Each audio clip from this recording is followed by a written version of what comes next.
One thing that we haven't really addressed, and look, we strive for fairness here. And this is the sort of the elephant in the room that we haven't been talking about. Bryan Fisher raises it.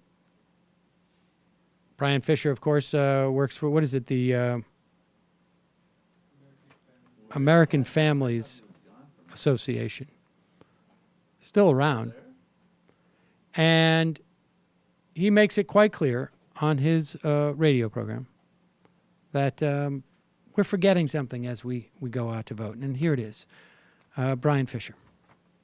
You know, and I think you can make a pretty good biblical case. That's what I happen to believe. You know, I'm not saying that there's one verse in the Bible you can go to that says definitively that only men are supposed to hold political office, but that's always the pattern in the Word of God. The kings were all males. When you had a departure from that with Jezebel and Athaliah was not a good thing, did not work out well. Leadership in the church is reserved for men. Leadership in the home is reserved for men. In other words, in God's economy, he has designed leadership and authority in society and in the church and in the home to be exercised by men. You know, you had one female judge, that was Deborah, and she only got sucked into that because the men were such wimps. And she told him, look, because of the way you're going about this, you're dragging me into this war to be your kind of lucky rabbit's foot. And because you're doing it that way, the honor for this battle is going to go to a woman. You've given up your opportunity to receive the honor that justly goes to warriors who vindicate themselves on the field of battle. So I think you can make a good case that leadership in culture, society, politically, as well as in the home, that is something in God's economy that's reserved for men. Now, I understand that there are Christians out there who disagree with me. I'm not speaking for anybody but myself. You know, when I've verbalized these things before, I've just gotten blistered. I mean, I know a little bit about what Jeremy's talking about.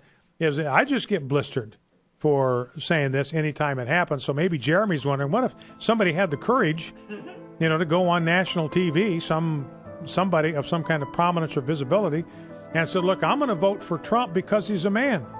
I don't believe that women should be entrusted with high political office. See what would happen to him. That's the position I happen to take. Nobody's asked me what I think about that. But his question is, what happens if somebody says that in public? And my guess is they would get crucified to within an inch of their very lives.